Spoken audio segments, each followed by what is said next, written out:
नमस्कार दोस्तों, आज बहुत इंपॉर्टेंट क्लास आज आपकी होने वाली है। दोस्तों एग्जाम के अंदर हमेशा ये क्वेश्चन लॉजिकल रीजनिंग और मैथमेटिकल रीजनिंग से हमेशा पूछे जाते हैं। आप भी जानते हैं कौन कौन से क्वेश्चन। देखो 15 क्वेश्चन मैथमेटिकल पोर्शन से हमेशा अपने नेट एग्जाम में फर्स्ट पेपर में पूछे जाते हैं। 15 में से 5 क्वेश्चन मैथमेटिकल और 5 क्वेश्चन लॉजिकल। ठीक है, तो अब 5 क्वेश्चन मैथमेटिकल रीजनिंग के अंदर कहां से आते हैं दोस्तों? या तो वे क्वेश्चन एक दो क्वेश्चन सीरीज से आते हैं हमेशा, है ना। या एक सीरीज जो आएगी अल्फाबेटिकल सीरीज आएगी, एक सीरीज आएगी नंबरिंग सीरीज। एक क्वेश्चन हमेशा जो पूछा जाता है आपसे वो पूछा जाता है सिलोलिज्म से। सिलोलिज्म पूछा जाता है, आप उसको चाहे सिलोलिज्म सॉरी लॉजिकल में मेंशन कर लो, चाहे मैथमेटिकल रीजनिंग में मेंशन कर लो। ठीक है भाई। एक क्वेश्चन आपको आएगा डायरेक्शन से, हमेशा पूछा जाता है भाई डायरेक्शन से कि इतने ईस्ट में, वेस्ट में, नॉर्थ में, साउथ में। एक क्वेश्चन ब्लड रिलेशन से हमेशा आता है भाई, ब्लड रिलेशन पूछा जाता है किसकी, मामा, चाचा, ताऊ, है ना, जो अभी कराएंगे उन सभी को, है ना। एक क्वेश्चन आपसे पूछा जाता है जो हमेशा या तो CISI से पूछा जाता है, क्योंकि दो क्वेश्चन मैथमेटिकल आते हैं CISI से आते हैं, या परसेंटेज बेस आते हैं डायरेक्ट क्वेश्चन, या रेशो प्रोपोर्शन से संबंधित क्वेश्चन आते हैं। और 5 क्वेश्चन जो डाटा इंटरप्रिटेशन के आते हैं वो परसेंटेज बेस ही होते हैं, या CISI एवरेज लॉजिक या रेशो प्रोपोर्शन से संबंधित, है ना दोस्तों। तो आज हमने 10 क्वेश्चन इंपॉर्टेंट क्वेश्चन वो नोट किए जो 2020 में पूछे गए थे। देखो आपको पैटर्न का पूरा नजरिया पता चल जाएगा कि हमेशा मैथमेटिकल जो हम छोड़ के चलते थे या लॉजिकल हम जो छोड़ के चलते थे वो छोड़ने की जरूरत नहीं है। और हम देखना कि आप ऐसे ऐसे क्वेश्चन हो गए मैथमेटिकल के कि कितना बस सिंगल वर्ड से इनका आंसर सभी के सभी का निकाल पाएंगे। ठीक है, जिस स्टूडेंट्स को PDF अपने ग्रुप के माध्यम से जो मिल गई है वो तो आप वहां से बिल्कुल एक्चुअल क्वेश्चन रियल मिल ही गया है। और अगर किसी को इसकी PDF भी चाहिए तो वो दिए गए नंबर पर व्हाट्सअप कर सकता है दोस्तों। ठीक है, और एक दूसरी सूचना हो रहा है भाई दोस्तों, है ना। फर्स्ट पेपर और सेकंड पेपर यानी कि सब्जेक्ट मेरा हिस्ट्री दोनों के दोनों बैचेज अवेलेबल है, आप ज्वाइन कर सकते हैं। ठीक है, देखो भाई पहला क्वेश्चन क्या था आपका, बहुत इंपॉर्टेंट क्वेश्चन, सारे के सारे जून 2020 में आपका जिस दिन एग्जाम था वो वाला भी कोई ना कोई क्वेश्चन मिल ही जाएगा। तो 10 क्वेश्चन 10 डिफरेंट पैटर्न के क्वेश्चन है। देखो कितने इजी क्वेश्चन है, पढ़ते हैं पहला क्वेश्चन भाई। पहला क्वेश्चन क्या है दोस्तों कि भाई किसी कंपनी की 63rd यानी कि 63% कर्मचारी महिलाएं हैं। यदि पुरुष कर्मचारियों की संख्या 111 है तो कर्मचारियों की कुल संख्या कितनी है? तो बेसिक जो परसेंटेज है, जो बेसिक जो प्रतिशत है दोस्तों, वो आपको आनी चाहिए। ठीक है, कोई भी चीज़ हम परसेंटेज पे जब हम करते हैं तो परसेंटेज कितनी लेते हैं भाई? परसेंटेज कोई भी चीज़ होती है तो 100 पे तो होती है ना। परसेंटेज कितने पे होती है? 100 पे तो होती है ना। तो अब 100 पे होती है, इसमें महिलाओं, पूरे कर्मचारियों का जो कर्मचारियों में महिलाओं का प्रतिशत दिया गया है, पुरुषों का नहीं दिया है। पुरुषों की क्या दी है? पुरुषों की इन्होंने संख्या दे दी है। संख्या कितनी है भाई? 111 संख्या है। महिलाओं का क्या दिया? प्रतिशत दिया है। तो अब हम इसको कैसे सोल्व करें, कैसे हम कर्मचारियों की कुल संख्या निकाल पाएंगे? अगर आपके सामने कोई ऑप्शन भी नहीं है, विदाउट ऑप्शन मैं इसको कर रहा हूं। ठीक है दोस्तों, आपको ऑप्शन में दिए हूं लेकिन यहाँ पे विदाउट ऑप्शन। ठीक है, तो कोई भी परसेंटेज हम कितने पे नोट करते हैं? 100 पे करते हैं। इसने बोला भाई 63% जो कर्मचारी है वे महिलाएं है, तो पुरुष कितने बच्चे भाई? कितने परसेंट पुरुष बचे? 37%, यानी कि 37%। जब 63% महिला कर्मचारी है तो 37% पुरुष कर्मचारी होंगे भाई, जब तो 100 होगा 63 और 37। अब पुरुष कर्मचारी दिए कितने हैं? 111, तो 111 भाई पुरुष कर्मचारी के सामने 111, 37% 111 को डिनोट करते हैं। तो 1% कितनों के करेगा दोस्तों बताओ? 1%। तो जब हम परसेंटेज हटाते हैं तो जब परसेंटेज हटाते हैं तो नीचे कितना नोट करते हैं? 100 नोट करते हैं जब परसेंटेज हटाते हैं। ठीक है, तो अब आप करो इसको भाई, कैसे करेंगे? तो अब आप इसको करो, देखो जब देखो एक चीज़ ध्यान रखना, जो नीचे यहाँ पे डिवाइड में है ना, ये यहाँ पे मल्टीप्लाई में आ जाएगी दोस्तों, और ये जो यहाँ पे है बराबर इक्वल टू के सामने है, ये नीचे डिवाइड में आ जाएगी। ठीक है भाई, अब आप 37 से अगर इसको एलिमिनेट करते हैं, इसको काटते हैं तो कितनी बार कटेगा? 37 1 37, 37 2 74 और 37 3 111, यानी कि 111। तो 3 बार कट गया, और 3 की अगर आप 100 में मल्टीप्लाई करते हैं तो 300। तो ये टोटल कर्मचारी है। तो इसमें आपको नेक्स्ट टाइम के अंदर अगर आपको क्या पूछा जाता है, आपको यहाँ पे पुरुषों की कोई भी परसेंटेज दे दी जाएगी, माना कि 50% दे दिया पुरुष या 60% पुरुष दे दिया, और महिलाओं की संख्या दे दिया आपको, है ना, महिलाओं की संख्या दे दी, तो आप क्या करोगे दोस्तों? तो आप यहाँ पे जो पुरुष दिए हैं तो बचा हुआ, माना कि आपको 60% पुरुष दिए, और महिलाओं की संख्या दी है आपको 120, मान लिया 120 दे दी महिलाओं की, तो महिला कितने परसेंट हुई जब पुरुष 60% है, तो महिला हुई दोस्तों 40%। कितने परसेंट? 40%। और 40% किसके इक्वल होगा? 120 के इक्वल, जो हमने माना कि 120, तो 1% इज इक्वल टू 3, और 3 इंटू 100 300। ठीक है, ये पूरा का पूरा यहाँ पे कर्मचारी जो अधिकारी है उनका पूरा का पूरा स्कोर निकल गया। ऐसा ये फर्स्ट क्वेश्चन था जो आपके एग्जाम में पूछा गया। अब देखते हैं इसी क्रम में सेकंड क्वेश्चन। सेकंड क्वेश्चन क्या है दोस्तों, थोड़ा सा भाई इसको नोट करने में बस 1 मिनट या 30 सेकंड का आपको वेट करना पड़ेगा, क्योंकि हमारे पास थोड़ा डिजिटल वाला जो मैटर है, बोर्ड है, वो रह गया मुखर्जी नगर, और अभी घर से ये क्लास अपनी कंटिन्यू है। ठीक है भाई, सेकंड क्वेश्चन देखो भाई। अब देखो अपना सेकंड क्वेश्चन, क्या सेकंड क्वेश्चन था भाई, आप इन क्वेश्चन को नोट करके भी चल सकते हैं दोस्तों, है ना। एक क्वेश्चन ब्लड रिलेशन से मैं पूछा जाता है, ब्लड रिलेशन से पूछा जाता है। तो ब्लड रिलेशन का क्या क्वेश्चन था दोस्तों? क्वेश्चन है, आप नोट भी कर सकते हैं कि विनोद की सास अमित की सास की मां है, तो विनोद अमित से कैसे संबंधित है? बताइए कैसे संबंधित है। मैं भी नोट कर लेता हूं। क्वेश्चन है भाई, विनोद की सास अमित की सास की मां है, अमित की सास की मां है। ठीक है भाई, विनोद अमित से कैसे संबंधित है? विनोद अमित से कैसे संबंधित है?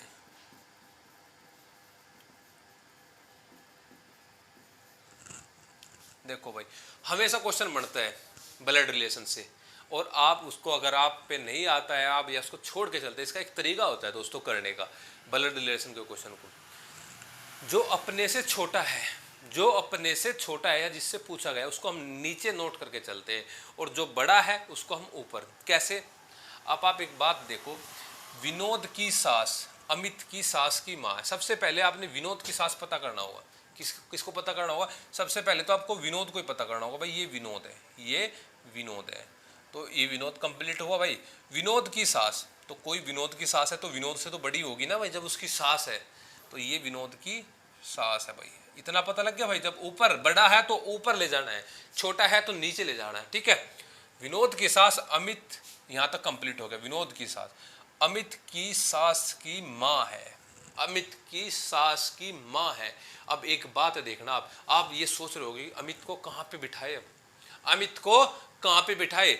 आप एक देखो, अगर हम अमित को यहाँ पे बिठाएंगे, मान लिया आप अगर अमित को यहाँ पे बिठाएंगे, तो इसने बोला है अमित की सास की माँ है। अमित की सास तो ये तो यार इसके इक्वल हो जाएगा, लेकिन ये बोला है इसकी सास की माँ है, तो कहीं ना कहीं अमित जो है नीचे होगा। ये कहाँ होगा? अमित नीचे होगा, है ना। तो ये अमित हो गया, तो अमित की ये होगी सास, यानी कि विनोद के इक्वल, और अमित की सास की माँ कौन है? विनोद की सास है। अब आपसे इसमें पूछा था भाई विनोद अमित से कैसे संबंधित है, विनोद अमित से कैसे संबंधित है। तो कैसे संबंधित है? विनोद का और अमित का क्या रिलेशन है? ऑप्शन है आपके सामने 4। आप बताइए इसका आंसर क्या होगा। पहला ऑप्शन है विनोद अमित का भाई है। भाई कैसे होगा? पैरेलल तो है नहीं भाई, बराबर में तो है नहीं, तो भाई कैसे होगा? तो दूसरा ऑप्शन देखो, विनोद अमित का पिता है। विनोद अमित का पिता है। पिता कैसे होगा? अगर ये माँ होती तो तब विनोद पिता होता ना, ये तो सास है। ठीक है, तो ये ऑप्शन भी नहीं है। तीसरा ऑप्शन है विनोद अमित का चाचा है। चाचा कैसे होगा? अगर ये चाची होती तभी तो चाचा बनते। अब नेक्स्ट ऑप्शन, लास्ट ऑप्शन देखो, विनोद अमित का ससुर है। बिल्कुल, जब ये सास है तो ये ससुर होगा भाई। तो राइट आंसर क्या है? विनोद अमित का ससुर है दोस्तों। ठीक है, ये क्वेश्चन भी 2020 में पूछा गया था। तो सारे एक एक क्वेश्चन हर पैटर्न से लेने का ट्राई कर रहे हैं दोस्तों, जो आपके लिए बेनिफिशियल होगा। ठीक है, नेक्स्ट क्वेश्चन देखो भाई,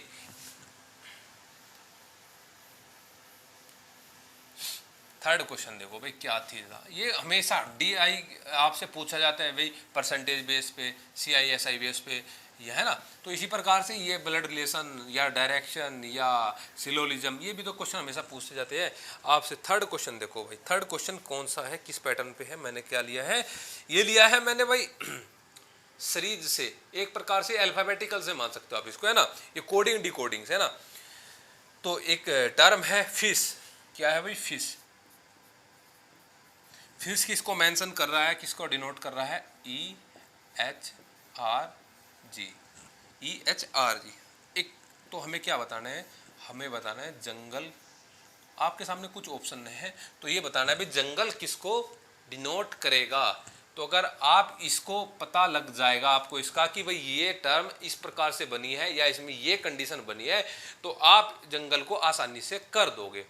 तो आपको क्या चीज याद रखनी है दोस्तों इसके अंदर, जो अल्फाबेटिकल जो सीरीज है, सबसे पहले आप लोग एग्जाम के अंदर सबसे पहले देखते हैं कि भाई आप 1 घंटा पहले या आधा घंटा पहले जाके बैठ जाते हैं ना एग्जाम के अंदर, तो आप क्या करते हैं, हेड डाउन करते हैं, इधर उधर देखते हैं पड़ोसी क्या कर रहा है ना।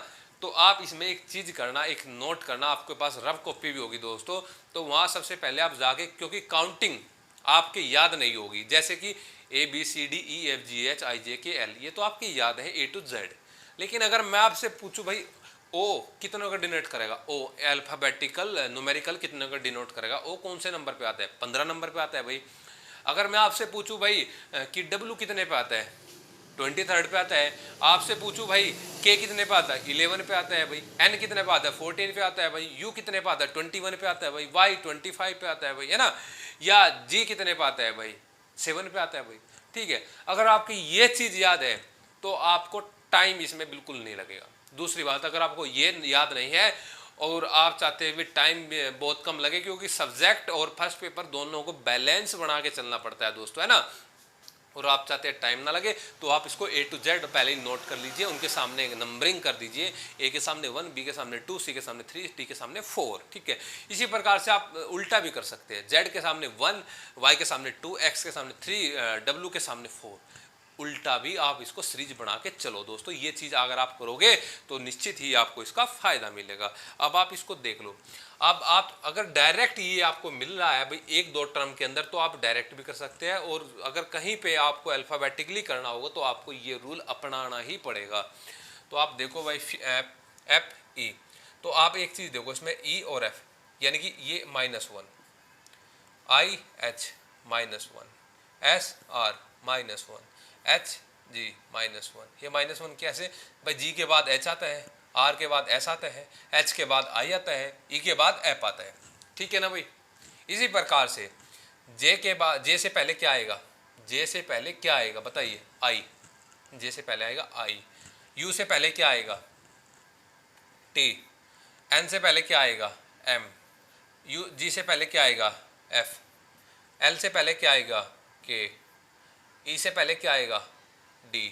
तो इसका राइट आंसर है दोस्तों, है ना। अगर आपको एक बार ये पकड़ लिया ना, तो फिर ये गलत आपका नहीं होगा। और एक चीज आप मान के चलना, आप जो बोलते हैं ना कि 25 या 22 या 23, इससे ज़्यादा फर्स्ट पेपर में मार्क्स नहीं बढ़ पाते दोस्तों, तो उसका रीज़न यही है, आपका मैथमेटिकल, लॉजिकल और ये DI वाला पोर्शन 15 में से आप 15 नहीं ला पाते, या 15 में से 10 या 12 भी नहीं ला पाते आप, है ना। अगर आप ये पोर्शन कर दोगे दोस्तों, आपका मार्क्स देखने में अबाउट 30 जाएंगे ना।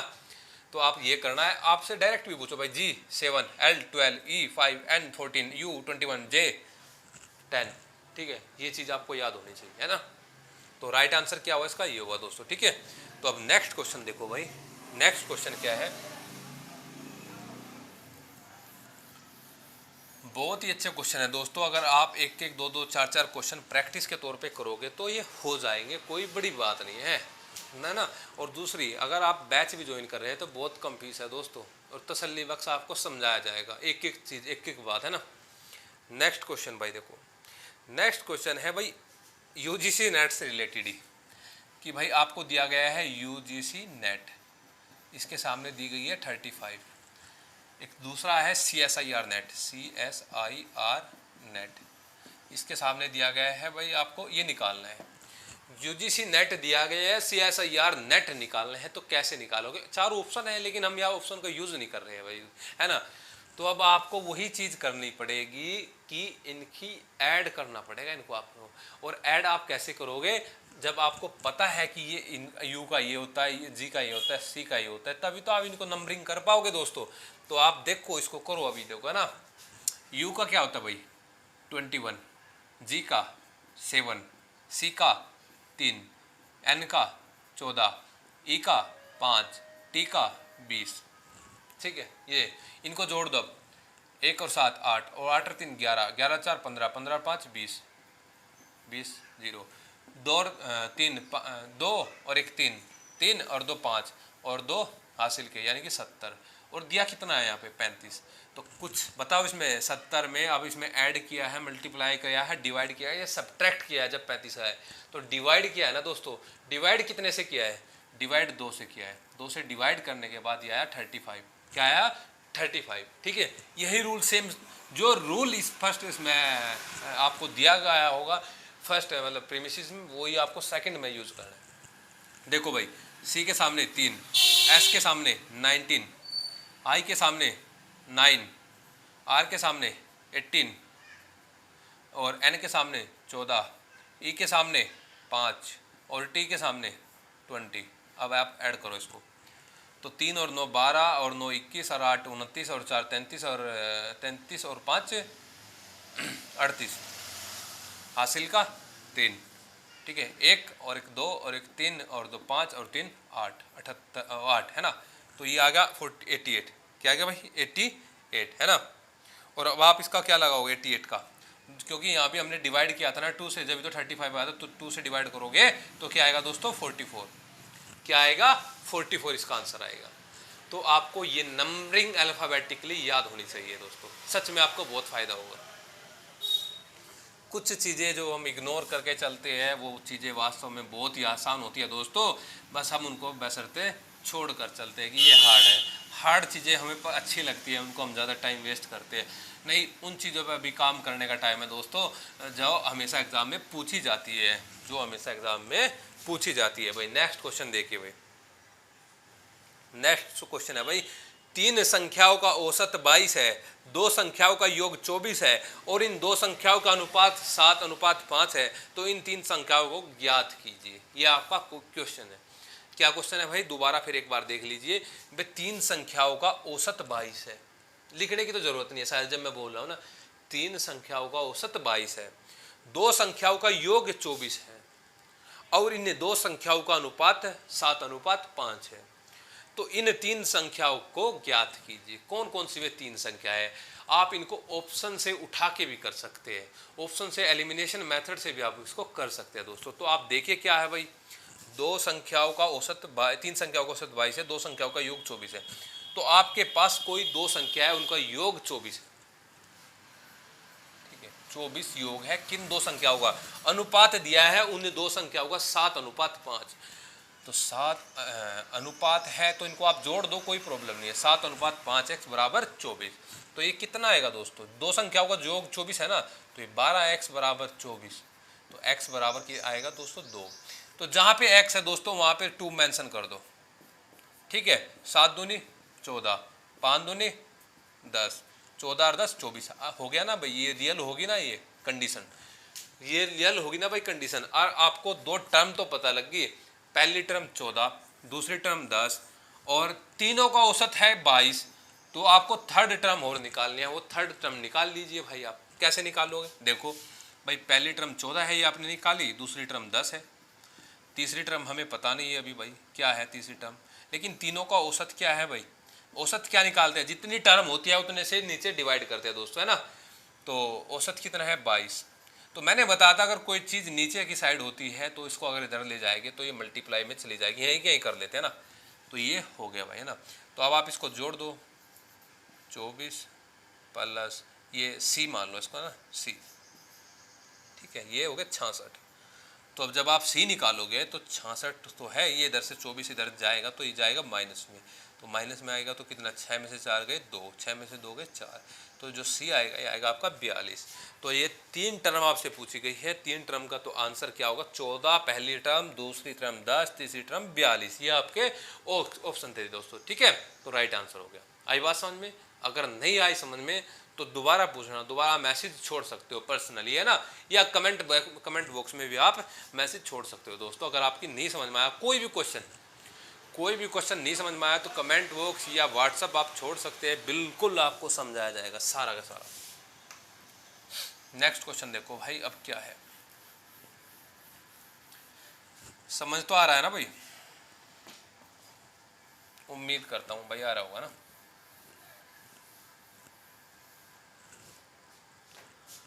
उम्मीद करता हूँ आ रहा होगा समझ। नेक्स्ट क्वेश्चन देखो भाई। नेक्स्ट क्वेश्चन है भाई, एक वस्तु की बिक्री पर, इसको नोट कर लेते हैं, एक वस्तु की बिक्री पर 8%,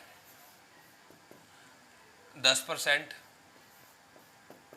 12% की तीन उत्तरवर्ती छूट दी जाती है, कि तीन छूट दी जाती है। लेकिन ये छूट उत्तरवर्ती है, यानी कि सक्सेसिव डिस्काउंट है। क्या है? सक्सेसिव डिस्काउंट, लगातार जो तीन छूट दी जा रही है। तो आपसे पूछा जाता है इन तीन छूट का जो मूल्य है, जो इक्वल टू अगर हम देखें तो कितने के बराबर होगा। आप क्या करते हैं, सबसे बड़ी प्रॉब्लम इसमें, आपसे बोले ये तीन छूट देती, मैं बोल रहा हूँ भाई आपको 100 रुपये की कोई चीज़ है, 100 रुपये की कोई वस्तु है और आपको ये तीन छूट दे दी, एक 8% की, एक 10% की, एक 12% की। तो आपको 100 रुपये पे कितनी छूट मिली? तो आप क्या करोगे, 8 को जोड़ोगे, 10 को जोड़ोगे, 8 और 10 18 और 12 को जोड़ दोगे 30। सर जी 30% होगी, 30% की छूट मिल गई। 100 रुपये की चीज़ अब वह 70 रुपये की होगी। तो ये सबसे बड़े गलती करेंगे और ये ऑप्शन में आपको 30 मिलेगा, ऑप्शन में भी 30 मिलेगा दोस्तों, ठीक है। तो हमें क्या करना है, इसके लिए हमें डायरेक्ट ये तीनों को ऐड नहीं करना है, तीनों को ऐड नहीं करना है। देखो दो तरीके हैं, एक फॉर्मूला बेस, एक विदाउट फॉर्मूला बेस। पहले करते हैं विदाउट फॉर्मूला बेस। कैसे? माना कि भाई कोई भी चीज़ हम परसेंटेज हम लेते हैं, जब 100 पे लेते हैं ना, तो 100 पे जब हम 8% छूट देंगे, शुरुआती छूट, तो 100 पे 8% की छूट देंगे तो 8 रुपये होगा ना, तो 8 माइनस कर दो, ये हो गया 92। अब 92 पे देंगे ये 10% की छूट, ना कि 100 पे देंगे। क्या करेंगे भाई, 92 पे 10% की छूट देंगे, ना कि 100 पे देंगे। तो 92 का 10% निकालोगे आप यहाँ से, तो 9.2 निकालेंगे। अब इसको आप इसमें से माइनस करेंगे, है ना, जो माइनस करके आएगा अब आप उसका 12% निकालेंगे, तो ये आपका राइट आंसर होगा। एक तरीका तो है ये दोस्तों, और एक दूसरा तरीका क्या है, वो है ये, अब मैं आपको बता रहा हूं दूसरा तरीका क्या है भाई। दूसरा तरीका ये है भाई, एक फॉर्मूला है a plus B minus A B बटे 100, माइनस ए बी बटे 100, एक ये फॉर्मूला है, ये आपको याद हो गया तो कुछ भी आए परसेंटेज आप इसको निकाल सकते हैं दोस्तों, ठीक है। ये कैसे निकालोगे भाई, पहले दो टर्म लेंगे, ये 8 और 10 लेंगे, 8 और 10 को जोड़ दो भाई, 8 और 10 18, माइनस यानी कि ए और बी की मल्टीप्लाई, यानी कि 10 और 8 की मल्टीप्लाई, यानी कि 80 बटे 100, है ना। तो जब हम 80 और 100 को करेंगे तो भाई ये तो देख लो आप डायरेक्ट ही, अब अगर हम काटेंगे भी 20 चौक 80, 20 पंजे 100, अब आप इसको काटेंगे 0.8 आएगा, क्या आएगा 0.8 आएगा, है ना। तो अब आप करो इसको, 0.8 जब ये आ गया, 18 में से 0.8 घटा दो भाई, तो ये आएगा 17.2, 17.2। अब क्या करना है, हमने पहले इन दो में से लिया था, अब एक टर्म आ गया आपको 17.2, दूसरी टर्म बची हुई है 12, अब आपने 17.2 और ये 12 वाली यूज करनी है इस फॉर्मूले में, डायरेक्ट सेट करनी है यार, ये डायरेक्ट बिठानी है यहाँ पे। कैसे, इन दोनों को जोड़ दो और माइनस क्या करना, यानी कि 17.2 गुना के 12, ए बी वाला ये फॉर्मूला लगाना भाई, अपॉन 100, अपॉन 100, ये चीज यहाँ पे अप्लाई करनी। अब आप कर दो, इनको जोड़ो दोनों, पहले तो 17 और 12 कितने होते हैं भाई, 17 और 12 कितने होते हैं भाई 29, यानी कि 29.2, ये हो गया भाई। अब माइनस के, अब आप माइनस करोगे तो इसको और इसको मल्टीप्लाई करोगे, सबसे पहले इसको और इसको मल्टीप्लाई करोगे। आपको आता है भैया डिवाइड काटना, ये पॉइंट हटाना, जीरो लगाना, तो आप डायरेक्ट वो भी कर सकते हैं, तो आप मल्टीप्लाई कर दो, है ना। तो 12 दूनी 24, 12 दूनी 24 और 12 सत्ते 84, 12 सत्ते 84 और 2 86, 12 एकन 12 और 8 20, ये हो गया। एक पॉइंट भी थी भाई, एक पॉइंट के बाद थी ना, एक टर्म के बाद, तो यहाँ पे एक टर्म के बाद ये आ गया 100। जब आप नीचे से 2 जीरो हटाओगे दोस्तों, ये जो पॉइंट है 2 यूनिट इधर खिसक जाएगी, यहाँ पे आ जाएगी ना, तो 2.064 आ गया, है ना, ये आ गया भाई। अब आप इसमें से इसको माइनस करो, तो ये आ गया 27 पॉइंट, बताइए आप क्या आ जाएगा ना। तो आप ऑप्शन मिलेगा, इतने पास अगर ऑप्शन मिलेगा तो आपको कंप्लीट सोल्व करने की जरूरत है। अगर आपको ऑप्शन में दिखा 22, 28, 30, 31, तो आपको ऑप्शन ज़्यादा मतलब खोलने की ज़रूरत नहीं है दोस्तों, ठीक है। ये क्वेश्चन था भाई, कितना इजी क्वेश्चन है बताओ आप ही। अब आप नेक्स्ट क्वेश्चन देख लीजिए एक बार। आप एक बार नेक्स्ट क्वेश्चन देख लीजिए भाई, बहुत इजी क्वेश्चन है। नेक्स्ट क्वेश्चन मैंने जो दिया है वो लॉजिकल रीजनिंग का है, मूड एंड फिगर का। किसका है भाई? मूड एंड फिगर का। बहुत इंपॉर्टेंट क्वेश्चन है और इजी भी क्वेश्चन है, हमेशा पूछा जाता है। क्या क्वेश्चन है भाई? देखो दो टर्म दी गई है, एक मेजर प्रेमिसिस दिया गया है, एक माइनर प्रेमिसिस दिया है, एक कंक्लूजन दिया है। तो आप बताओ। देखो मैं नोट कर देता हूँ, ये है मेजर प्रेमिसिस भाई, no squares are rectangle, no squares are rectangle, ठीक है। माइनर में दिया है भाई, ये माइनर कर लेते हैं ना, all rectangles are circles, all rectangles are circles. भाई बहुत इंपॉर्टेंट वीडियो होने वाली है आपके लिए भाई, सभी के लिए ना। अगर आप इसको फॉलो करोगे तो निश्चित ही 3-4 क्वेश्चन का फायदा मिल जाएगा आपको। कंक्लूजन में क्या है भाई? Some circles are not square, some circles are not square, ठीक है भाई। छोड़ दो, इस पर ध्यान नहीं देना। ऑप्शन मैं आपको दूं या ना दूं? ऑप्शन दे देता हूं आपको। पहला ऑप्शन है ए आई ई, दूसरा है भाई ए ई ओ, तीसरा है भाई ई ए ओ, चौथा है भाई ई ए आई। तो सबसे पहले तो हम क्या करते हैं भाई, सबसे पहले तो ए ई आई, ए ई ओ, आई ए ई, इनको देख के ही कन्फ्यूज हो जाते हैं यार, ये चीज़ आई कहाँ से, जब हमें पढ़ी नहीं है कि मूड क्या होता है, फिगर क्या होता है। अगर आपको ये चीज़ दोस्तों पढ़ी होती तो इससे ईजी चीज़ पूरी लॉजिकल और मैथमेटिकल रीजनिंग में नहीं लगती आपको, क्या मूड और क्या फिगर है। अब इसके लिए पूरा का पूरा नवग्रह बनाना पड़ेगा। क्या बनाना पड़ेगा? क्लासिकल स्क्वायर ऑफ अपोजिशन बनाना पड़ेगा, ठीक है भाई। वो क्या होगा, एक सेकंड के, 1 मिनट के अंदर आपको बता देता हूँ भाई। ये देखो, एक क्लासिकल स्क्वायर ऑफ अपोजिशन होता है। क्या होता है क्लासिकल स्क्वायर ऑफ अपोजिशन? यहाँ हम देखते हैं, इसको हम ऑल से डिनोट करते हैं, इसको हम नो से करते हैं, इसको हम सम से करते हैं और इसको सम नोट से करते हैं, ठीक है भाई। इसको हम ए मानते हैं, इसको हम ई मानते हैं, इसको आई मानते हैं, इसको ओ मानते हैं, ठीक है। ये आपका काम यहाँ तक इससे चल जाएगा। थोड़ा सा और आगे बता देता हूँ। इसके बीच में क्या होता है, रिलेशन कॉन्ट्रेरी होता है, इसके बीच में रिलेशन सब कॉन्ट्रेरी होता है, ठीक है। इसके बीच में उसके बीच में जो रिलेशन होता है वो कॉन्ट्राडिक्टरी होता है। ये ऊपर से नीचे की ओर सब कॉन्ट्रेरी होता है, नीचे से ऊपर की ओर सुपर अल्ट्रन होता है। ओ सॉरी, ये सब अल्ट्रन और ये सुपर अल्ट्रन होता है। तो आपको निकालना है इसमें मूड निकालना है। तो देखो मूड पे तो आपको क्या करना है, no squares are rectangle, no squares are rectangle, इसको तो भूल जाना है। ये तो क्या चीज़ है यार, रेक्टेंगल सर्कल, ये नहीं याद रखना। नो ऑल सम, इन पे फोकस करना है आपको। किन पे फोकस करना है? नो ऑल सम पे। तो नो के सामने क्या है भाई? ई है ना, नो के पास ई है, तो आप ई देखो ऑप्शन में कहाँ है, ये भी है भाई, ये भी है। चलो ऑल रेक्टेंगल्स, ऑल के सामने क्या है भाई? ए है ना, तो ई के बाद ए देखो कौन से में, ई है भाई, ये भी भाई है ना। अब सम सर्किल्स आर नॉट स्क्वायर, सम के बाद देखो क्या भाई? आई है ना, तो आई कौन से में है? इसमें है ना भाई, ई ए आई, ई ए आई, नहीं सॉरी, सम नोट है। ये क्या है? सम नोट है। तो सम नोट पे क्या है भाई? ओ है, तो ई ए ओ है। ये इसका राइट आंसर होगा दोस्तों। पूरे के पूरे टॉपिक को समझने के लिए एक वीडियो और बनाई थी मैंने, आप वो देख सकते हैं, वो जिसका लिंक मैं डिस्क्रिप्शन में दोस्तों डाल दूंगा, ठीक है। अब नेक्स्ट क्वेश्चन देखो भाई।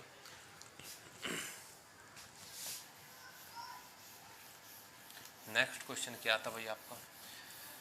बहुत इंपॉर्टेंट क्वेश्चन है दोस्तों। कोशिश यही कर रहा हूँ कि भाई ज़्यादा से ज़्यादा फ़ायदा आपको मिल जाए, इधर उधर भटकने की ज़रूरत ना पड़े।